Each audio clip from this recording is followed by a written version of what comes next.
Hey there, Terry here. Just a quick announcement that if you like giving voice to depression, you might also like my new podcast, Recoverable. On it, I will be asking experts the top 10 most searched questions about different addictions and mental health conditions and therapies. Look for Recoverable wherever you get your podcasts.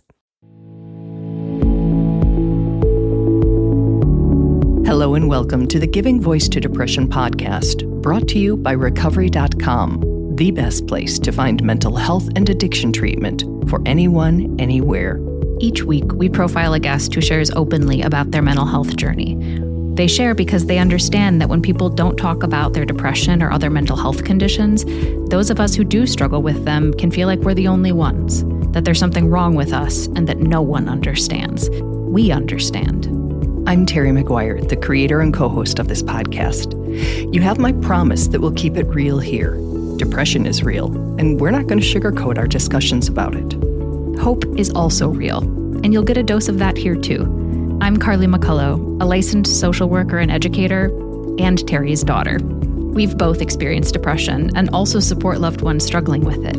We're here to normalize talking about depression and mental health in our communities, as well as our families. And to share real-world tested strategies that have worked for other people who have walked similar paths. Thanks for joining us. We record a couple new interviews each month and also replay some of our best ones from the archive so that newer listeners don't miss out on those. This episode is from the early years when my Aunt Bridget was co-hosting. Hey, Terry. Hello, Bridgie. How you doing? I'm good, thanks. You? Good. I'm excited today we have, you know how we begin every episode that we say you don't have to have depression yourself to be affected by it? Just heard it. Yep. And today's episode is one way that becomes true. And it's a story of a woman named Chris who has depression and has since she was in middle school. And her boyfriend, Chris with a C, who does not have depression himself, but has learned a lot about it over the years with Chris. Yep. And they're sharing their story. Nice. So that same name thing sounds a little bit confusing when it's in writing or when you just say it, but it'll be real clear because one's male, one's female. Right. So here are Chris and Chris giving their voice to depression.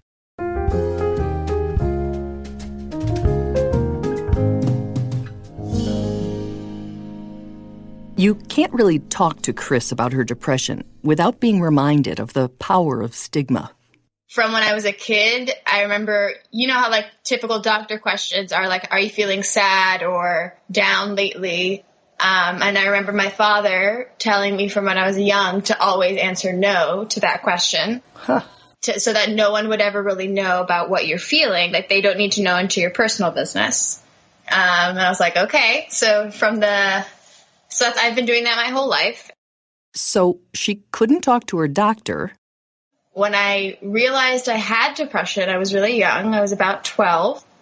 And it was something that I never really talked about in my home. We never said anything. To this day, they're kind of people that feel the stigma sometimes, not really understanding what it is I do. And if your own parents don't understand, well, what are the chances your boss will? I have never felt comfortable telling any of my employers that I have depression for like the fear of them not hiring me being a complication, or them considering that I am unreliable.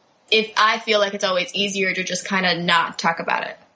Do you think that keeping it secret has limited your ability to get the help and support you might need?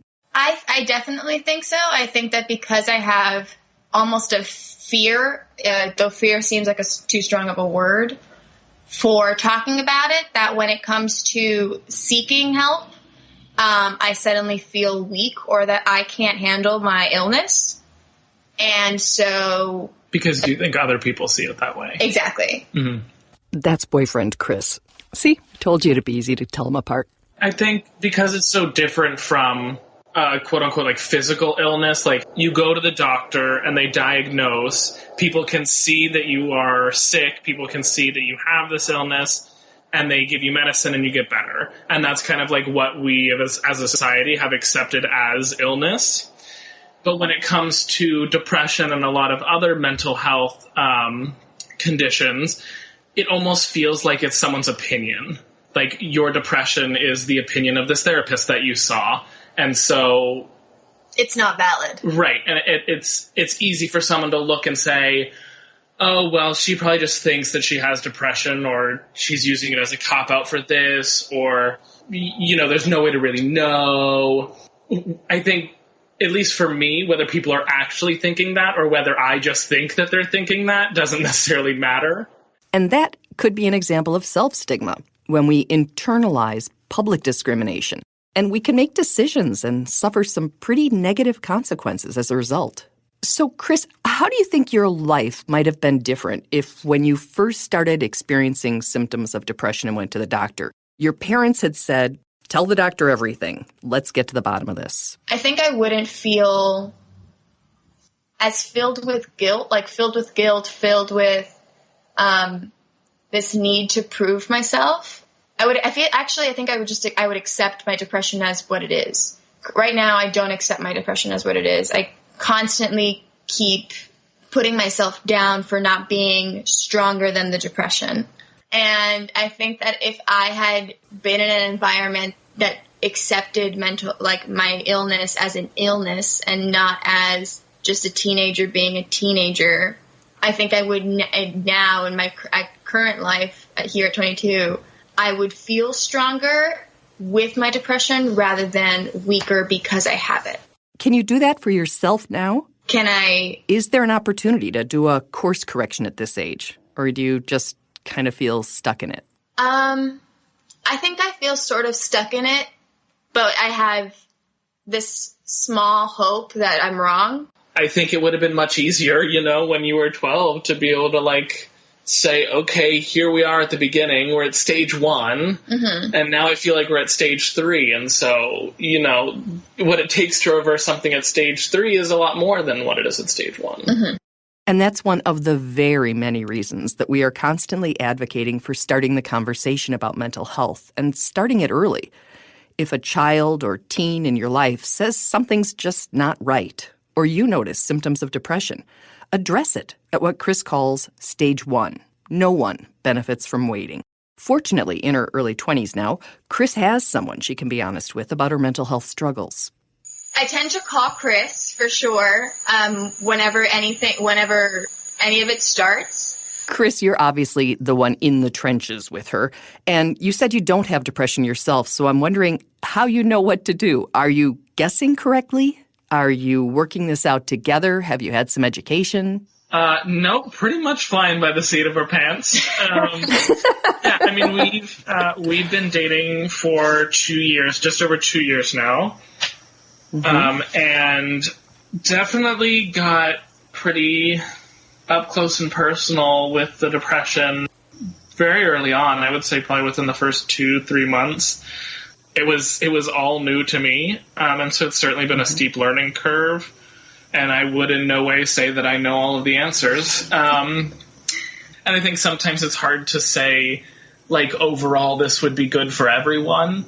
Right. But I think trust is a lot of it, and if the person who is having a depressive episode or spell doesn't trust you, then nothing you do is going to help, and you just need to walk away.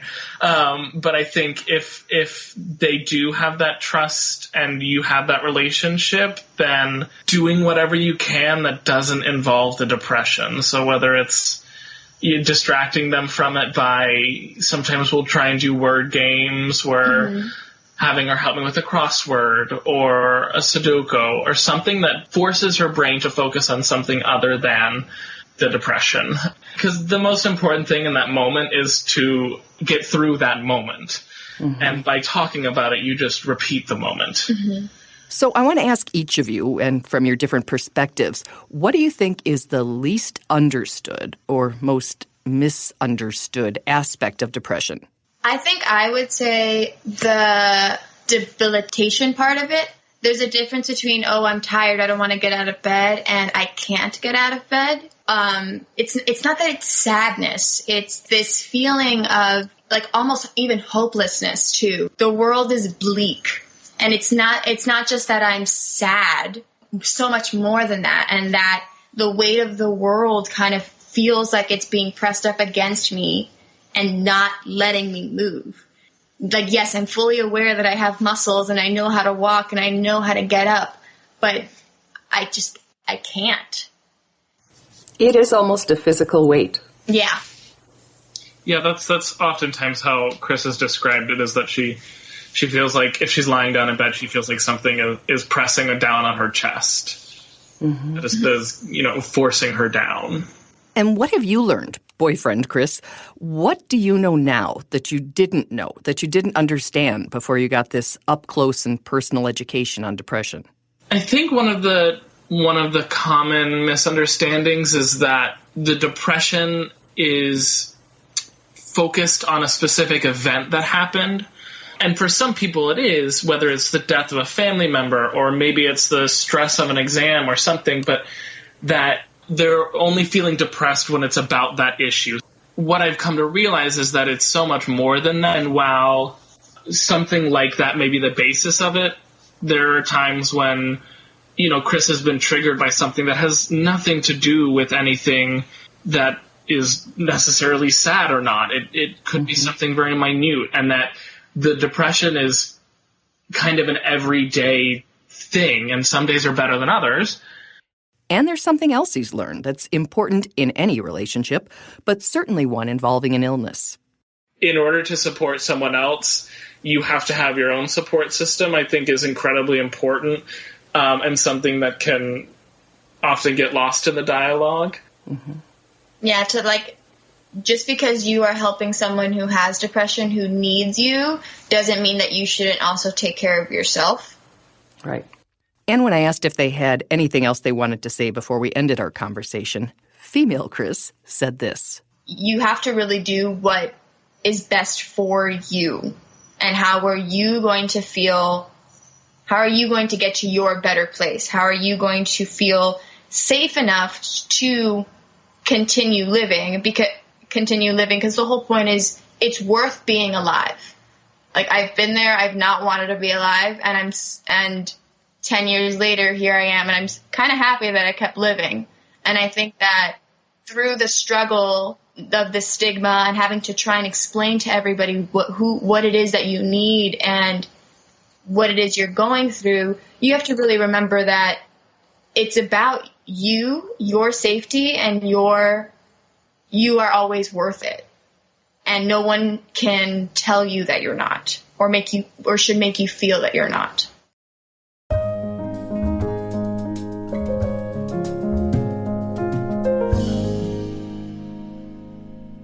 Yeah. Self-care. It's a big one for both the caretaker and the person with depression. Mm-hmm. It's a big piece of the puzzle, I think. And I love the way that male Chris said the most important thing in that moment is to get through the moment.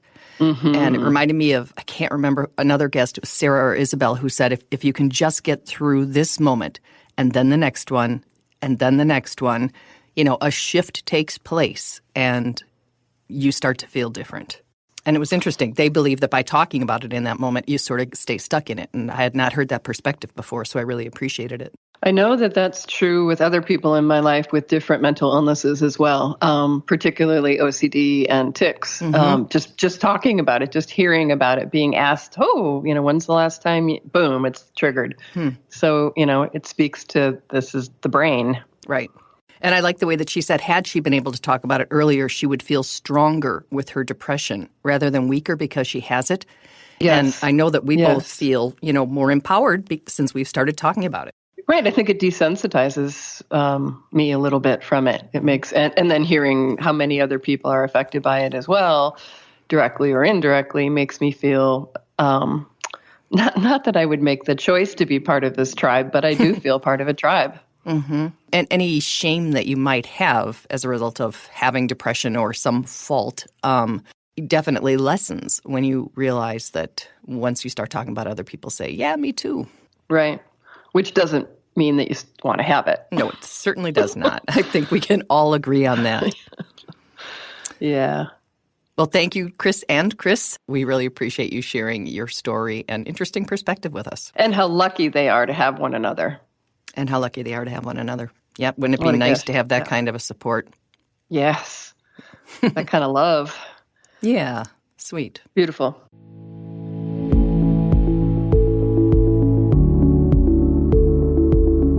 We really hope that this discussion helps give some language or context to your own depression, or ideas for how to support someone else in your life living with it. We invite you to check out the hundreds of episodes in our archive and to explore both the Resource Hub and treatment options on recovery.com. Depression is too dark a road to walk alone. We'll be back next week.